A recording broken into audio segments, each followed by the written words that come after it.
Bonjour, bienvenue sur Objectif Math. Dans cet exercice, nous résolvons l'équation différentielle y seconde plus 2y' plus y égale 5 exponentielle de x. Vous devriez maintenant mettre la vidéo sur pause et chercher à résoudre l'exercice par vous-même.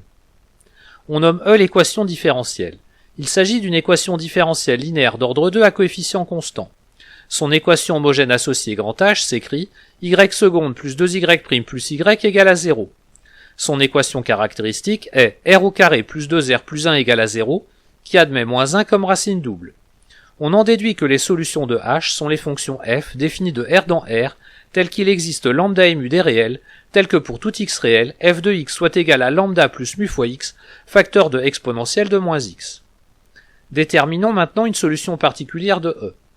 Comme exponentielle de x apparaît au second membre, nous essayons exponentielle de x pour y.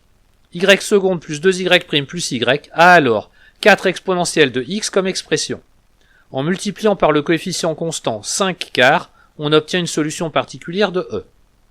Je vous suggère de comparer cet exercice avec l'exercice 18. Les solutions de l'équation différentielle E sont les fonctions f définies de R dans R, telles qu'il existe lambda mu des réels, tels que pour tout x réel, f de x soit égal à lambda plus mu fois x facteur de exponentielle de moins x, plus 5 quarts fois exponentielle de x. Voyons comment résoudre cette équation différentielle avec Python. On considère la fonction z égale à y', ce qui donne z' égale à y seconde. L'équation différentielle E est alors équivalente au système différentiel y' égale z et z' égale à moins y moins 2z plus 5 fois exponentielle de x. En posant grand Y la fonction égale au couple petit y petit z, la fonction grand Y' est égale au couple petit y' petit z'. Et en définissant la fonction grand f, qui a grand y et x associe le couple y2 et moins y1 moins 2y2 plus 5 fois exponentielle de x, l'équation différentielle E peut se réécrire sous la forme grand Y' égale à grand f de grand y et de x, ce qui va nous permettre d'utiliser la fonction ODEINT avec une équation différentielle d'ordre 1.